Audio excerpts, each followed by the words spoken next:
O Flamengo vai ao mercado para buscar um substituto, Pedro? Tudo bem, Bruno? Um abraço, bom dia para você, beijo para Mari, um abraço para todo mundo aí no estúdio também. É dia de ventania aqui no Rio de Janeiro, cabelos ao vento também, então vamos que vamos.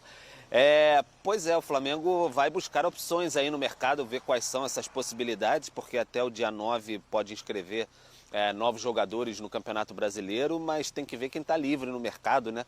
E o Depay seria uma dessas possibilidades, especulado também por jornalistas internacionais, o Marshall também, que jogou há algum tempo no Manchester United, fala-se do Choupo-Moting também, que o camaronês que jogou no Bayern, enfim, passagens por PSG, mas o Depay chegou a ser oferecido para o Flamengo há algum tempo. O Flamengo não avançou em nada por conta de custos, estava vendo outras possibilidades, não tinha tanta prioridade assim num centroavante, né? Até buscou o David Washington depois no Chelsea, não deu certo, mas agora o senso de urgência bate bastante. Então o Flamengo está analisando essas possibilidades no mercado, se avança ou não, porque de fato precisa muito de um atacante, até com característica de repente de fazer o pivô na frente, se encaixar no modelo do técnico Tite. O Pedro já de volta ao Rio de Janeiro, deve passar a ser reavaliado hoje pelo Departamento Médico do Flamengo, exames ainda complementares, e a gente falava até ontem de expectativa de 8 a 10 meses fora de atividade. O Pedro, confirmado ali, de fato, se for confirmado totalmente, a necessidade de uma cirurgia para reconstrução total do ligamento cruzado anterior do joelho esquerdo do Pedro. Então, uma notícia muito ruim, muito impactante internamente também, mas o Flamengo tem que levantar a poeira, sacudir a poeira, levantar-se e aí ir atrás de novas possibilidades, novos reforços para a sequência da temporada, e assim deve fazer. E tome vento. Bruno, Mari. Todo torcedor rubro-negro confia na estrela do Gabigol, que ele pode voltar a ser um jogador decisivo, ainda mais numa reta final de temporada. Só que a grande questão é, o técnico, o Tite, é menos sobre a figura do Gabigol e mais sobre a característica de jogo. O Tite sempre preferiu um centroavante com as características do Pedro. Um cara mais fixo na área, mais definidor, com estatura. O Gabigol, com as características que tem, o Tite não sente a confiança que o Gabigol seja o 9. E o torcedor do Flamengo, você acha que está assim, tranquilo? Ah, o Pedro machucou, mas não. Nós temos o Gabigol, duvido que seja assim. Lógico que em outro tempo, sim. Hoje em dia, acho que é mais equilibrado. A idolatria continua? Tudo bem, mas o torcedor também não é bobo. Ele sabe que o Gabigol já não está mais naquela fase de antes. Pode entrar, pode resolver, pode até entrar para a história de novo, fazendo um gol, decidindo uma Libertadores, pode. Mas a fase dele atual é abaixo do Pedro. Mas concorda? Pelo histórico de serviços prestados, e principalmente por ter sido decisivo em final de Libertadores, em momentos cruciais da temporada, o torcedor rubro-negro ali no fundo acredita que o Gabigol pode dar a volta por cima. E, naturalmente... Você está torcendo para o Flamengo contratar outro. Não está, não? Não, mas eu até acredito que num primeiro momento os caras estão ali, vamos com o Gabigol, essa é a hora dele, a oportunidade de, se a história dele no Flamengo terminar no fim do ano, que termine com chave de ouro. Mas o grande entrave para isso acontecer é da forma de como o Tite enxerga o futebol e como pensa o time. E essa forma não passa pelo Gabigol. Então, o Tite teria de fazer uma adaptação na equipe para acomodar o Gabigol, e eu vejo que ele nunca demonstrou, não é nem boa vontade, mas o interesse... Mas o papel do técnico também é se adaptar ao que ele tem na mão. Se as minhas contas não estiverem... Se as minhas contas não Quantos técnicos não queriam ter o Gabigol também? É o que tem para agora. Muitos. Se minhas contas não estiverem erradas aqui na soma de cabeça, o Gabi tem na temporada 24 jogos. Eu não sei te precisar quantos desses são titular. Poucos. Muito poucos. Não marcou gol na Libertadores ainda, tem 2 gols no Campeonato Brasileiro e 2 gols no Campeonato Carioca. Então, assim, os números... Tá certo que ele teve um tempo fora ali por uma questão, né, da questão do doping, tá suspenso, não tá suspenso, e agora ele se machucou e vamos ver quanto tempo demora para ele voltar. Mas se fosse um Gabi antes de 2023... 3 jogos como titular, tá? 3. 2024. Dos 24, 3 jogos como titular. E muitos desses jogos que ele entrou com 70, 80 minutos. A minutagem dele nessa temporada é muito baixa. O que ele entregou nessa temporada é muito pouco. Né? E aí tem muito da questão do ritmo de jogo, tem da questão da temporada passada que não foi boa, coletivo e individual do Gabi, né? Coletivo pensando no que o Flamengo apresentou a temporada passada. O Flamengo tem que ir atrás de outro atacante ou tem o Gabigol e o Carlinhos e fica tudo certo? Eu iria atrás. Pensando nessa reta final de temporada... A questão é quem você vai achar com as características do Pedro. Com as características do Pedro livre no mercado hoje, não tem. Sinceramente, não tem. Não tem. Muito se falou do Memphis, né? O Depay que está também conversando ali e recebeu proposta do Corinthians. Que talvez ele tivesse recebido uma proposta do Flamengo também, né? Uma conversa. Ele é um cara com uma característica diferente. Ele pode te entregar gols. Mas é diferente a característica. Eu acho que a gente fala tanto do Pedro, eu mesmo brinco, falo, o Evair dos tempos modernos, elegante e tal. Porque, para mim, pelo menos, é um jogador de características raras hoje em dia. Faz muito gol de todas as formas, é alto, não fica só parado dentro da área, sai também para tabelar, para jogar. Pelo menos aqui no Brasil, que eu me lembro, não tem tantos que sabe jogar bola. Diga, amigo, você falou aqui, eu estava falando, não ouvi. Temos tela do Marcial e do Depay que podem ser, de repente, que estão, na verdade, estão livres no mercado. Então, porque agora a janela já fechou. Mas esses caras que estão livres, estão sem clube, sem contrato, eles podem... Eugênio viu uma lista. Eugênio? Então o Eugênio passa pra gente, não até esconde não. Lá. Será que esses caras podem pintar no Flamengo? Tem se falado muito no interesse do Corinthians, no Memphis Depay. Então aí as informações. 30 anos, estava no Atlético de Madrid na última temporada, em 31 jogos fez 9 gols. A média não é tão boa, né? 9 gols em 31 jogos, para um atacante de alto nível, é uma média baixa. Mas é uma situação até parecida com a do Gabigol. Foi reserva no Atlético de Madrid, entrava jogou menos, não fez um espetacular Euro. Marcial estava no United. 19 jogos, 2 gols, uma média baixíssima. Ele era 9 opção temporadas da opção, no né? United. Diga. Ele era opção da opção, o Marcial ali, pensando... Terceiro reba? Pensando nas opções... O Memphis não joga desde o dia 10/7. A última partida dele foi no dia 10/7, 10 de julho. Então, assim, pensando em característica, nenhum deles tem a característica igual ou ali que o Pedro faz. O Memphis, talvez ele se aproxime mais do que o Gabi fazia, de sair muito, se movimentar com mais mobilidade. Ele é um jogador que pode jogar pelo lado de campo, que tem um poder decisivo também.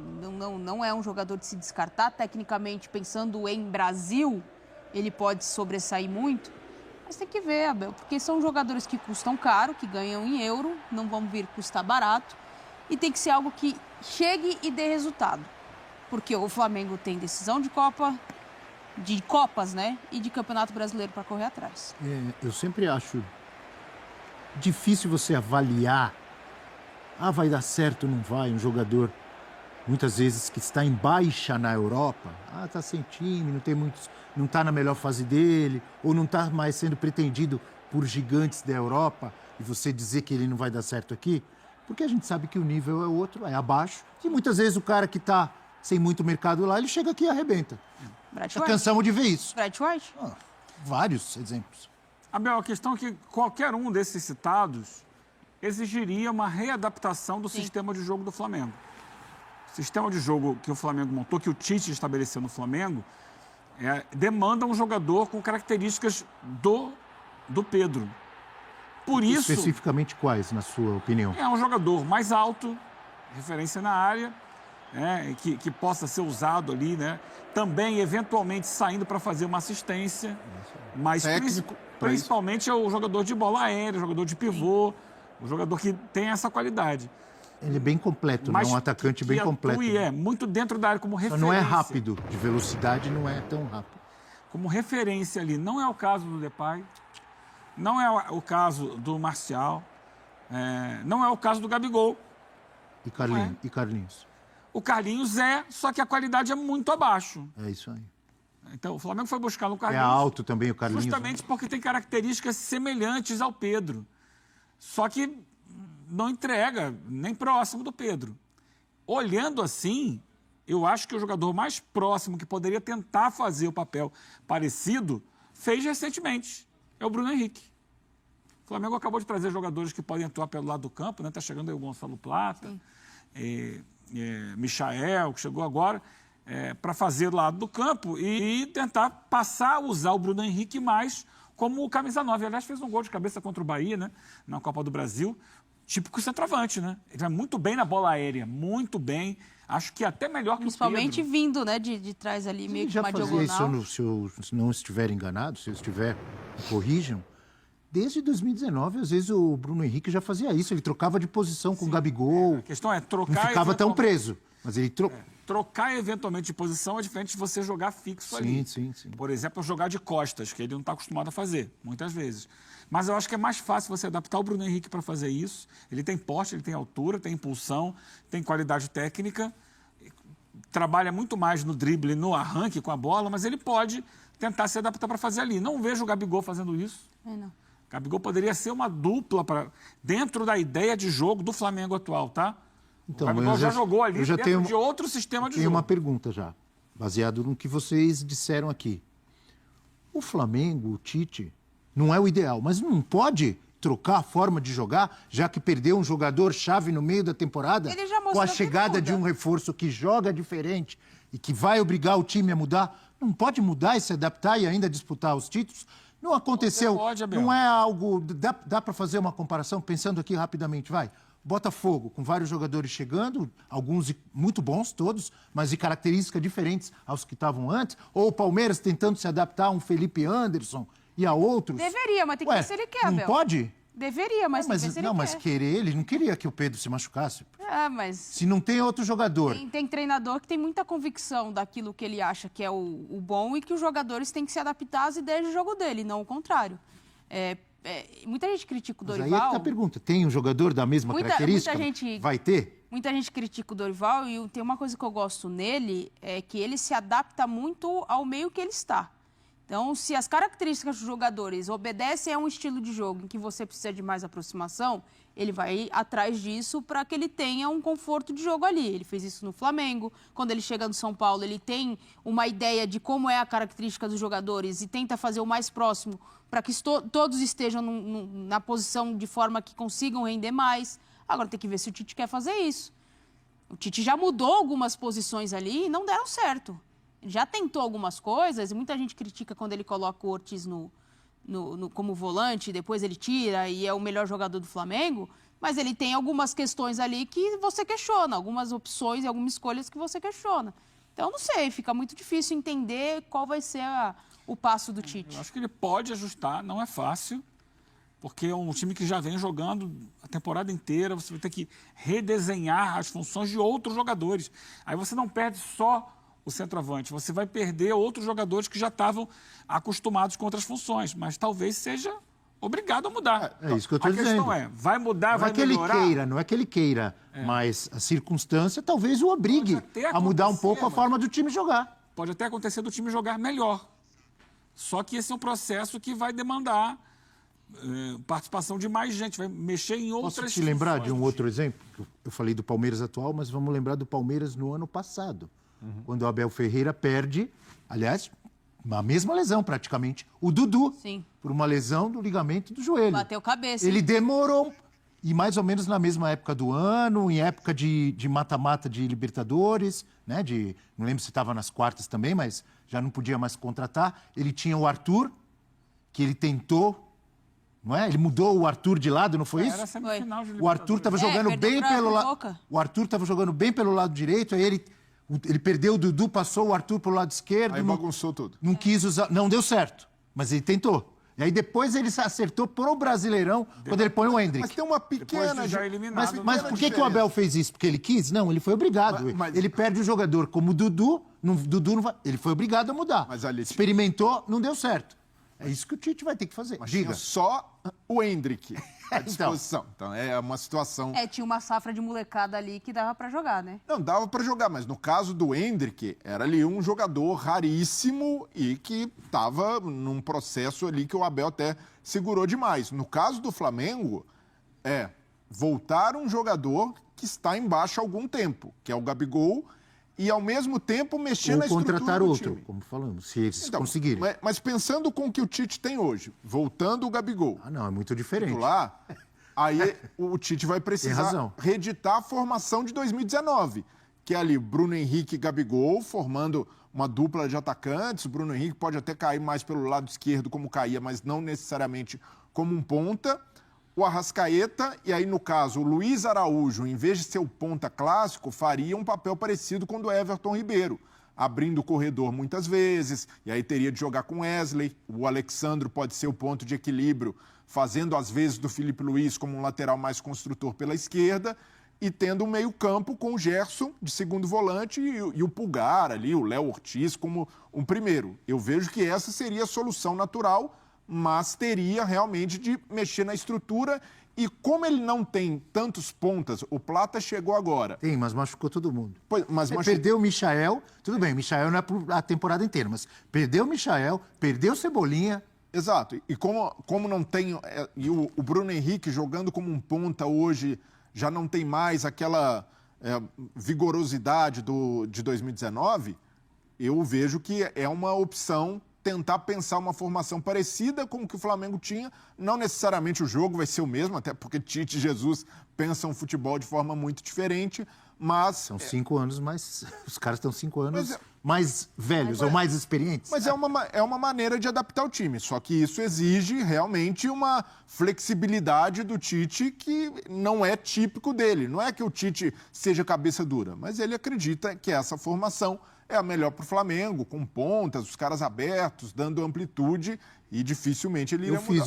Eu fiz a pergunta, porque eu entendo o que vocês falam, que talvez não seja o que o Tite quer, mas ele pode ser obrigado. Perdendo um monte de gente, e o papel do técnico é esse, tentar se adaptar ao que tem. Sim. Ainda assim, apesar de tantos desfalques, ainda assim tem um time bom. Mas é uma pancada, né? São muitas pancadas, Cebolinha, Pedro... São muitas, mas essa talvez seja a maior, né? Talvez a do Pedro seja a maior. Primeiro porque vai ficar... normalmente fica 8, 10 meses sem jogar. Então, para pensar para segundo semestre do ano que vem. Então, esquece também a primeira faixa da temporada do ano que vem. E depois, quando volta, demora um tempinho para poder reconquistar a forma física. Então, uma pancada não é só para agora, né? E como a gente viu ali, ele é o jogador para onde todo o time convergia. O time todo jogava muito bem, mas para chegar onde? Para chegar no Pedro e o Pedro fazer o gol. Tanto que os números mostram, 30 gols. Eu olhei ali, eu fiz uma soma rápida dos gols de todos os outros, não chega a 30, que é o que o Pedro tem. Então ele era o jogador terminal, é o jogador para quem o time trabalhava. Então você vai ter que encontrar, para mim é a pior pancada de todos, pelo tamanho, né, pela distância do tempo que ele vai ficar fora e por ser um jogador chave no sistema de jogo do Tite. Agora, como é que são as coisas, né? Se isso tivesse acontecido semana passada, daria tempo do Flamengo buscar no mercado alguém com características mais próximas a ele, né? Mas aí fechou o mercado segunda-feira. Já reduz o leque. Cara, na quarta ele machuca e aí você só pode recorrer a jogadores sem contrato. E aí a Natália me flagrou ali, eu estava lá num desses sites de transferências, né? Aí botei a lista de todos os jogadores sem contrato do mundo inteiro, para a posição de centroavante. Tem alguns aqui. A produção me passou aqui. Para você dar uma olhada. Os mais destacados, classificados ali como centroavantes, eram justamente esses dois aí. Tá? O Depay, Memphis Depay e o Marcial, que para mim não são centroavantes, são atacantes.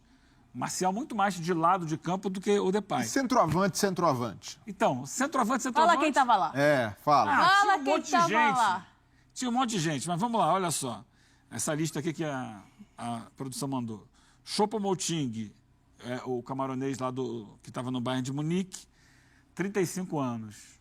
Não acho que também seja um centroavante. Mas é mais próximo de dizer do que o... Ben Yedder, que estava no Mônaco. é um atacante, ele é um centroavante, mas com características diferentes. Ele é baixinho. Ele não é um jogador parecido com o Pedro. Mariano Dias, que estava no Lyon, também não... o Gabigol já é do Flamengo. Então, assim... Fala aquele outro lá. Ela quer falar porque eu rodei, apareceu o Leandro Damião. Mas não é o caso. Não, mas já foi, né? Mas ele tá livre, entendeu? Os jogadores que estavam ali. Mas então, faz tempo que eu também... olhei a lista ali, trocentos jogadores, alguns até famosos, como é o caso desses dois citados, mas você olha ali, o Flamengo perdeu por um instante. Sabe qual é o cara ideal olhando o mercado? É claro que seria caríssimo, né? Mas que estranhamente sobrou do mercado do centro europeu e foi para a Turquia, Osimhen. Aí cairia com uma luva. Aí você tá falando de... brincadeira. Mas ele foi jogar no Galatasaray. Veja bem, o Galatasaray hoje, em mercado, não está muito à frente do Flamengo, não, em capacidade de investimento. Não? Ele foi emprestado. Ele queria ir para o PSG, queria sair... Em rota de litígio com o Napoli, ficou no ar. Ele poderia ter jogado em vários grandes clubes da Europa, não fechou com ninguém. Acabou a janela da Europa, ele foi para o Galatasaray. Poxa, se fosse mais 2 dias, o Flamengo podia levantar a mão. Opa, vem pra cá. Tem Mundial de Clubes ano que vem e tal. A gente vai Super O Alex tá de técnico na Turquia, mas na base ou no... Não, no time principal. No time principal? Mas o Alex não é Galatasaray, não. Não. Nem poderia ser. Jamais. Ídolo do Fenerbahçe? Pois é, já pensou? Não. Por 2 dias, o Flamengo podia ter pelo menos sonhado com o Osimhen. Esse sim seria um jogador com a característica. Não tem Osimhen. Ia lá na LDU, busca o Alex Arce, o Haaland paraguaio. Já funcionava. Haaland paraguaio? É. Não. Vou chamar o Rafael Prats. Haaland paraguaio? Quem que disse isso? Você? Eu. Não sou eu. Se você falar no Equador... Você tá faceiro, hein? Você vai ver. O cara mete gol pra caramba. Nem Abel Neto diria isso. Haaland paraguaio. Mas é. Tá fazendo gol que nem água, que nem o Haaland? Ele mete gol. Gol. Quero os números, hein? Porque normalmente eu que sou cornetado quando faço essas chamadinhas, essas comparações. Você viu, né, Natália? Guardou bem? Arrasta aqui pra cima. Eu vou guardando. Arce Haaland paraguaio. Eu vou acumulando algumas informações. Qual que é o primeiro nome? Alex Arce. Alex Arce. O Corinthians teve de olho nele, não teve? Foi. Um tempo atrás. Vamos ver o que disse o John Textor. Fala, meus queridos e minhas queridas. Esse foi mais um react aqui no canal Paraquedista Rubro-Negro e na página Mauri de Paula Santos. Venho trazer para vocês mais algumas atualizações. Flamengo adota planejamento especial para lesionados e reforços no dia de folga do elenco. O Flamengo deu 3 dias de folga ao elenco devido à pausa no calendário por conta da data FIFA. Contudo, o planejamento para os lesionados e últimos reforços anunciados foi diferente, porque o Fla tenta aproveitar ao máximo todo o plantel para atuar o quanto antes. Antes de mais nada, vale ressaltar que o começo da semana não foi de descanso para os jogadores lesionados e os reforços do Flamengo. Enquanto os machucados foram ao Ninho do Urubu para seguir em tratamento, os últimos contratados foram recuperar o ritmo de jogo. Vale destacar que Alexandre e Gonzalo Plata treinaram no Ninho do Urubu na terça e na quarta. Alcaraz, por outro lado, só se apresentou na quarta, pois jogou contra o Corinthians no domingo. Os reforços fizeram trabalho na academia e no campo. Atualmente, o Flamengo se prepara para ter os reforços à disposição no clássico contra o Vasco da Gama pelo Campeonato Brasileiro, no dia 15 de setembro. Alcaraz, por sua vez, não vai para a partida, pois cumpre suspensão depois de ser expulso na estreia contra o Corinthians. Essas foram mais algumas informações sobre o Flamengo. Daqui a pouco eu deixo vocês mais por dentro dos bastidores do Mengão. Saudações.